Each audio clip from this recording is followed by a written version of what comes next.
Welcome back to another episode of It's in the Details. As always, please remember to hit the buttons if you're enjoying the show. Today, we are getting into some F1. I know it's been a while since I talked about some F1. It's not that it hasn't been interesting. It's not that I haven't been interested. It's just I've been focusing my attention on other stuff. But today we need to talk some F1. But before we get into that, just a couple things. Crave. I don't know how many non-Canadian listeners or viewers there are, but there's a streaming service in Canada called Crave. And Crave made an announcement a couple weeks back, actually, that they were going to have all of the Harry Potter movies. All of them. Now, if you're a regular viewer / listener, you know I have a bit of a tumultuous relationship with Harry Potter. I think it's enjoyable, right? I really do find Harry Potter enjoyable. I enjoyed watching those kids grow up from kids to adults, right? There was some bad things in real life. A couple of, I think one or two of the characters or actors actually passed away in real life. Like, there's some stuff with Harry Potter. But from the beginning, I've always thought this is a really interesting series, franchise. This is a really interesting franchise. And I've enjoyed it. And then we got to the last movie. We got to a nice, big, enormous fight scene, and I fell asleep in the theater. Harry Potter didn't die, right? That's all I know about the end. I'm sure the villain got his beatings, or wizardings, or he got potioned and spelled. The things happened to the bad guy, I'm sure, and Harry Potter prevailed, I'm positive. Although I was asleep. So the thrill is still there for me, if you know what I'm saying. Once I sit down and watch these movies, I still don't know what happens at the end, right? So I'm still pumped to see what happened to Harry Potter and all of his little Potter friends, the kids that he was rolling with, right? So I'm really excited to see that. I was trying to do some digging. I only managed to do so much. I wanted to know how much Crave paid to have all 8 of these movies exclusively on their streaming platform, but I couldn't find it. And they should have hidden it, really. It really is none of my business. But I wanted to know, and I wanted to tell the people. But I couldn't find it. I'm sorry. I may have disappointed you. I disappointed myself. I should have found it, but I didn't. What can I do? But I'm really pumped up to sit down and marathon the 8 Harry Potter movies. When I say marathon, I mean like weeks, not days. There's 8 of them, and they're all over 2 hours. It's not going to happen quickly, but I think it will happen over the Christmas break. I think that's what will happen. I will sit down and I will work through all the Harry Potter movies.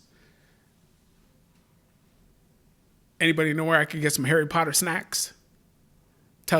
Get at your boy and let me know when I know in Orlando they got Universal Studios. I think they've got Harry Potter Land or something. You get butter beer and all. I think it's butter beer. You can get all the Harry Potter stuff there. I'm not going there. So maybe someone knows some recipes where I can make some Harry Potter snacks at home. I could bake. Let me know. But if you have Crave already, maybe you already started watching them. If you didn't know, now you know. Harry Potter, all of the movies, live on Crave. Go get it.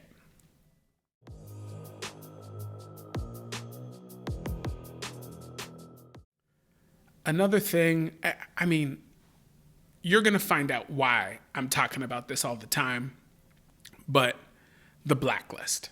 Again with the Blacklist. Why is he always talking about the Blacklist? One, I find it entertaining. I really do find it entertaining. 2, I'm watching it again.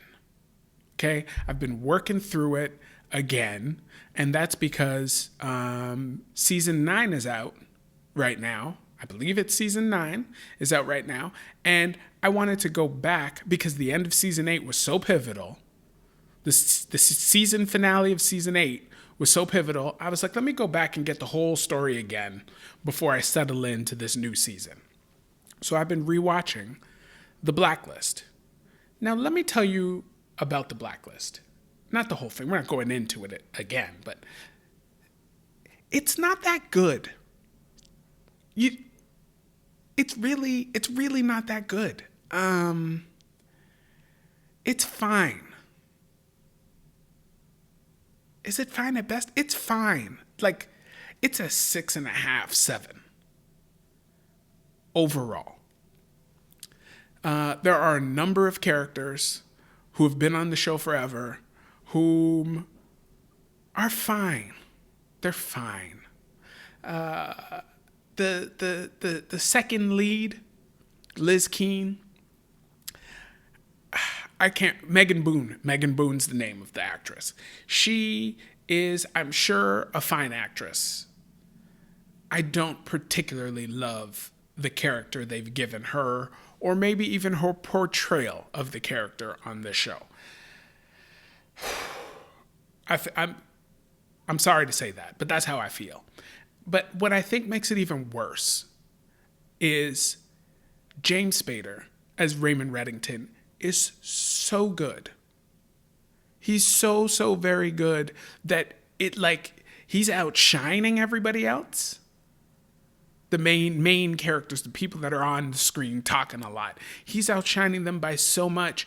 You constantly think this show could be a 9. But that's when you're just looking at Raymond. When you're just looking at James Spader playing Raymond Reddington, you're like, this show could be amazing. And clearly, someone finds it amazing other than me, because the show has been running for like 9 seasons. There was even a spinoff. Liz Keane's husband got a spinoff into his own show. I think that only ran a season. And I haven't watched it. But the show was very successful, and I assume remains to be successful. But not everybody, most of the people around Raymond Reddington are not as good as he is, the actor and the character. I'm currently working through season 6, which might be the worst season.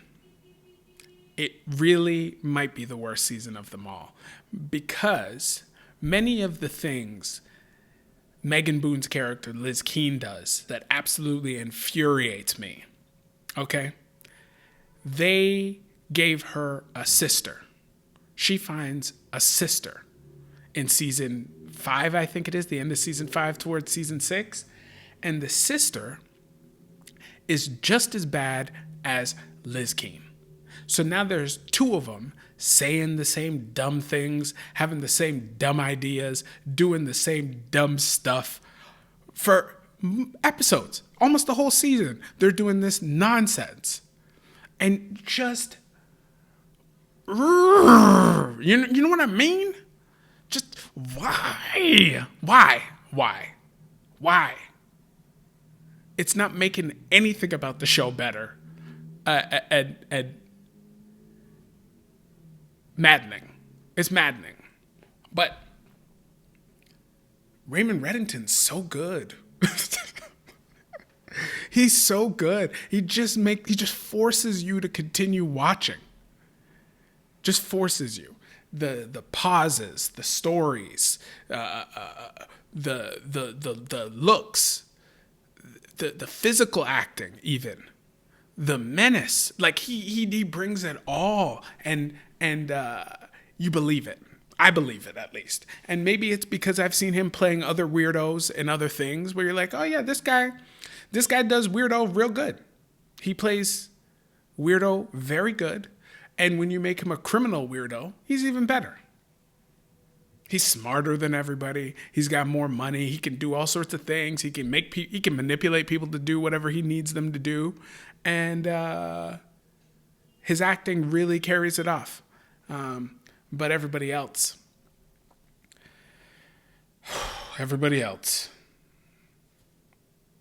Really, listen, if you need some ambient TV and you like crime procedurals, you'll really enjoy The Blacklist, I promise you. Just hone in on him.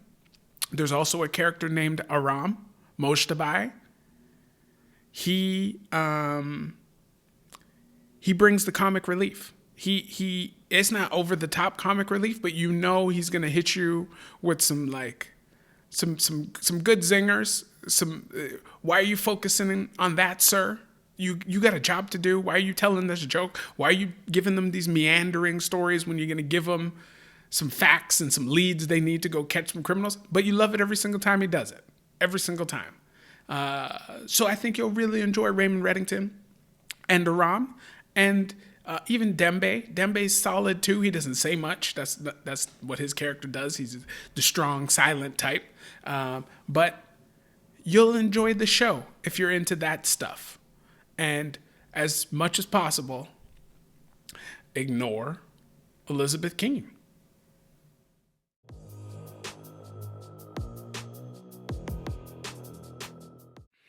All right, y'all. Formula One. As I said, I haven't been talking about it a lot. Just nothing has been jumping off the screen in a way where I really felt like I needed to talk to you about it. A couple weeks back, Lewis Hamilton went to Brazil. They put, I don't know, a rocket ship in his car, and he was flying past everybody. Okay, he was behind in points. He needed to catch up. They needed that win. He got that win. You could not believe how fast he was, and he was coming from deficits. He had penalties. Maybe I should have been talking about this stuff, but he had penalties, and he was coming back during the sprint race. It made up a bunch of ground in the sprint race. Got some penalties for the actual race, and won the race from, I think, 15th or 20th. He might have won it from the back, but it was very impressive. Very impressive. Then, this last week happened. And this last week was, really, it was something. So F1, every time in the past 2 years, they go to the Middle East, chaos happens. That's nothing to say about I understand how that sounded. That has nothing to do with the people in the Middle East, okay? Nothing to do with them. It's everything around being there that sends things into chaos. So let's go back to last year.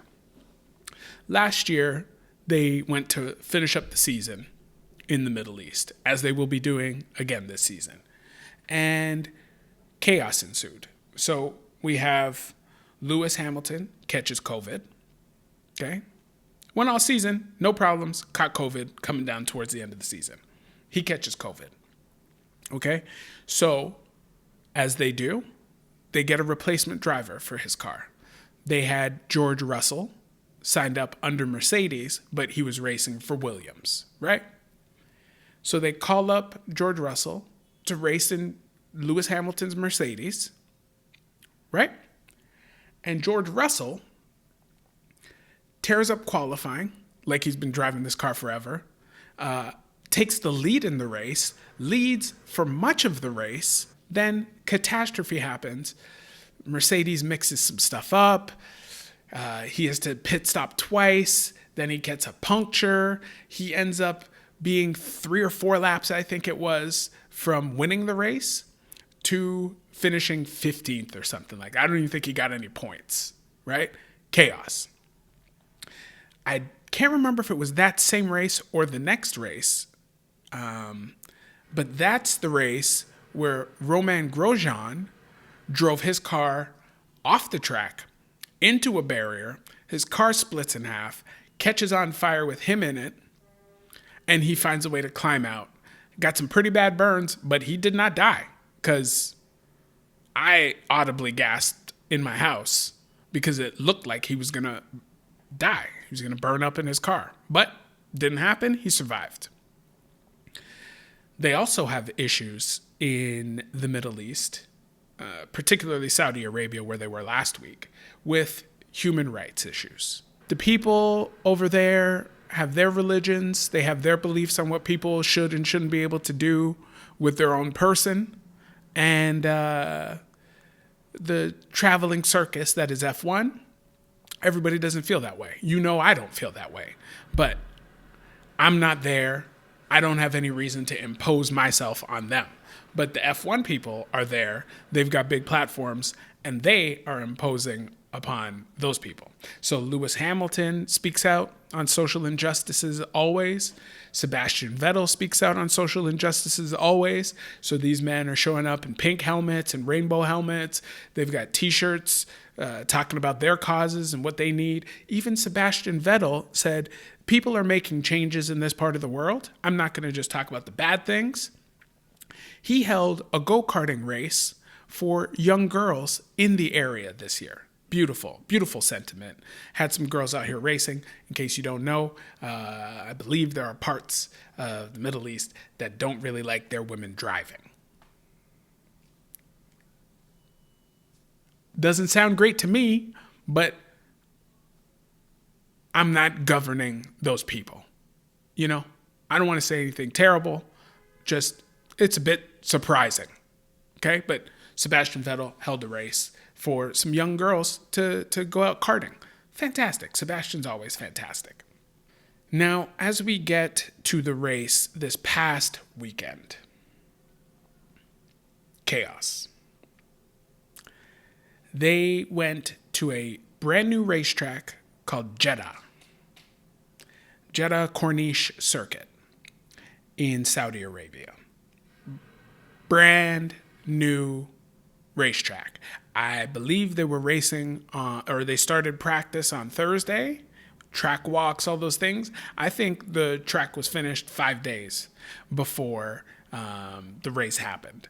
And wow. First of all, you go through practice. All the drivers are talking about how much they love the track. It's very fast. It's very dangerous. It keeps them engaged. As soon as I saw the track, I texted a friend, you need to see this race this weekend. It's going to be bonkers. It's going to be bonkers. If you didn't get a chance to watch it, they averaged 150 miles per hour. 150 miles per hour. They reached top speeds in the 320 kilometer an hour range. Okay?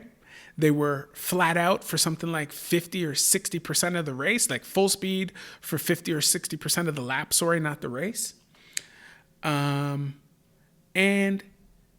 constantly turning left, right. There were 27 turns. 27 turns on this track. Now, that's the most turns of any track they go to this year.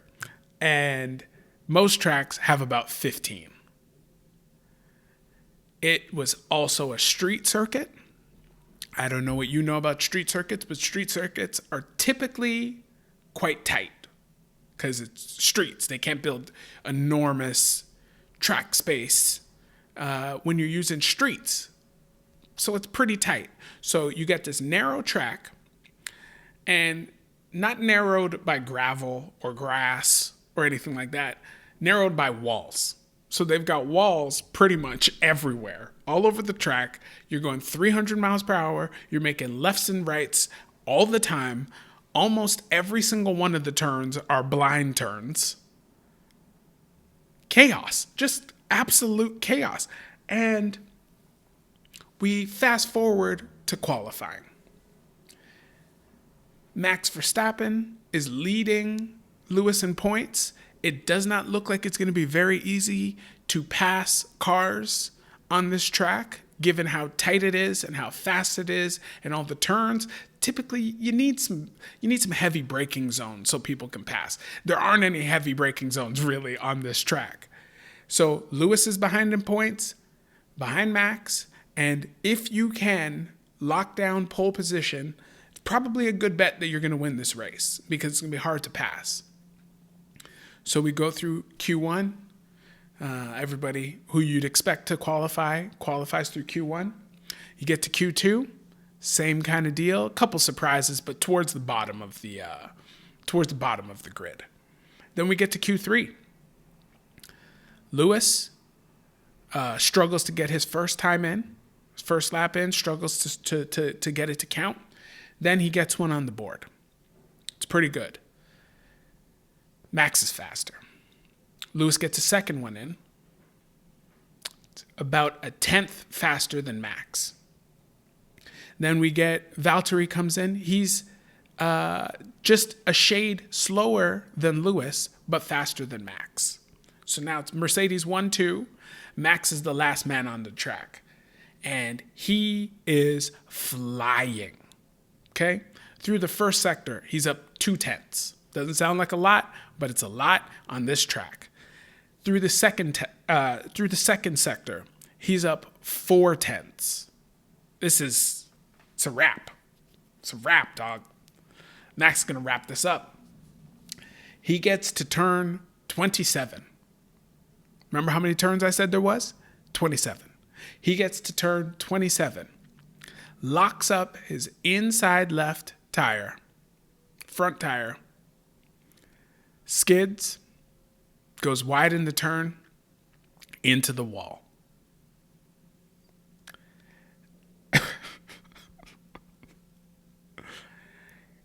Into the wall. So I'm a neutral. I don't really have any rooting interests when it comes to F1. And I thought that was a good thing. I've had teams and players I've rooted for before and other things. And you feel some stress. You feel some stress when your team is not doing what you expect them to do, what you want them to do, what you need them to do if you're a gambler. I'm not, but if you need them to do, it can be stressful. But being a neutral in this situation was rough. Because I was worried about everyone.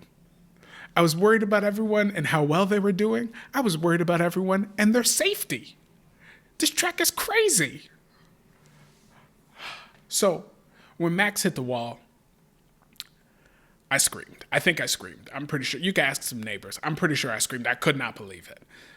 Because I think a little part of me wanted Lewis to get the pole so he could force the championship to the last race of the season. Because if things didn't go well, Max might have won and the season is over, but it's not over because they still got to go do this last race, right? Because this is the second last race of the season. So he goes into the wall. His time from earlier in Q3 leaves him third. So they finish qualifying. Lewis, Valtteri, Max with one of the best laps we've ever seen that never was because he didn't get to the finish line. Chaos. Now we start the race on Sunday. You could feel it. You could feel it brewing. You could feel some nonsense was about to happen. They start up the race. I think they got about 4 laps in, and poor Mick Schumacher lost control of his car, slammed into a wall. They put up some virtual safety cars out, yellow flags out. They're following around the safety car. When these things happen, people go pit. So Lewis and Valtteri pitted. Max decided to stay out. They pitted for new tires. Max stayed out. A few laps later, there's a red flag. The race is stopped. Everybody gets to go in the pit. And everybody who did not pit can now change their tires. So Max gets a big advantage. He gets fresh tires. He's in first now. And everybody is it's head in hands time in Mercedes land and a couple other places. So they go out, they restart the race. They get through a couple corners. Chaos. Sergio Perez gets squeezed a little. He goes into a wall. Nikita Mazepin, he gets a lot of flack. People hate on him a lot, but he doesn't really cause any crashes. He saved them all up for this race because he, in a blind corner and smoke and all sorts of things, he drives directly into the back of somebody else. Cars go flying. Everybody's safe and healthy, but chaos. You know what I'm saying? Chaos, man. So they clean all that stuff up. Red flag. They go back in the pits. They start the race up again. Lewis is pushing Max. Max keeps his position or takes the position in front of Lewis off the track. That's not allowed. Max is told to let Lewis pass him and give up the position. It's F1 stuff. So Max is told by his team, let Lewis pass strategically, which means if you can let him by you in an area where you can quickly get by him, you should do that. Max knows this. Apparently, Lewis wasn't told that Max was going to let him by, so he comes around the corner and Max is slowing down. Slowing down pretty heavily. Lewis, instead of just going around him, slows down behind him. Confusing, but if you think about how Max has been driving all season, you think about how tight this course is, you don't necessarily know what Max is about to do. If he crashes both of them out, which would be crazy, but if he crashes both of them out, then he's even closer to winning this race or winning the championship, right? So Lewis slows down, Max slows down. There's also a DRS section coming up, which lets them go faster. And if you're behind someone, so this is why Max is trying to let Lewis go ahead so he can be behind him and zip by him. And Lewis knows that, and he doesn't want to pass, partly because of that. So he doesn't want to pass. So Lewis is slowing down behind Max. Max is slowing down in front of Lewis. And maybe Max was frustrated. I don't know, but he brake checked Lewis. He slammed on the brakes in front of Lewis. Lewis tried to divert around him, and they smash into the back of each other. Stuff goes flying. Max takes off like he shot out of a cannon. Lewis is trying to figure out what's going on. His wing's damaged. They put up some yellow flags to clean up the debris and stuff. They tell Max to let him go by. Max lets him go by, passes him before they get to the next corner. It is chaos, y'all. And he finally lets him go by. Then Lewis just takes off. He ends up winning by like 7 or 8 seconds. But it's pure madness. Part of what I think aids in the madness is F1, the FIA, the governing body, they've been airing more and more of the team radio, the teams talking to themselves, Max talking to his main people, Lewis talking to all of them. And they've also released the governing body talking to the teams. So basically, if you're screwing up, you got something where we know a penalty's coming your way, we can sort this out between each other. We can come to an agreement, and we'll just let that happen without the big bosses getting involved, the referees, the stewards getting involved. So they were making those deals all race long. We've never really heard them before. So everybody's thinking, what the hell is going on? They're cutting side deals, and they're like, no, this is how we do things the whole time. We're just letting you in on it now. Now, 2 races left. You're going to start debuting secret radio that we haven't been hearing now. The season's already drama-filled enough. There's already enough drama. You don't have to add in the drama of, hey, Christian, we're going to offer you, Max starts 3rd, Esteban starts 1st, Lewis starts 2nd on this restart. Do you accept this offer? Give us 5 minutes. What? Do you know what that sounds like? This is North America, okay? This is North America talking right now. The NBA busted dudes for rigging games. Busted referees for rigging games. Okay? That's what this sounds like. I know it isn't. I know it isn't. I don't know that everybody else knows it isn't. But it's a wild time to do this. So as I said, Lewis won the race. Max finished 2nd. Lewis got an extra point for the fastest lap of the race. And they're tied. Tied. They've raced 21 races all over the world for months and months and months. And they're tied going into the last race. Now there's some semantics involved with that because Max has won 9 races and Lewis has won 8 races. So technically Max is in the lead. If, again, for some reason, neither of them were able to finish, Max would be the winner. I'm not saying anybody's going to be crashing any cars. I'm just saying if that happened, Max would win. The last race is in the Middle East.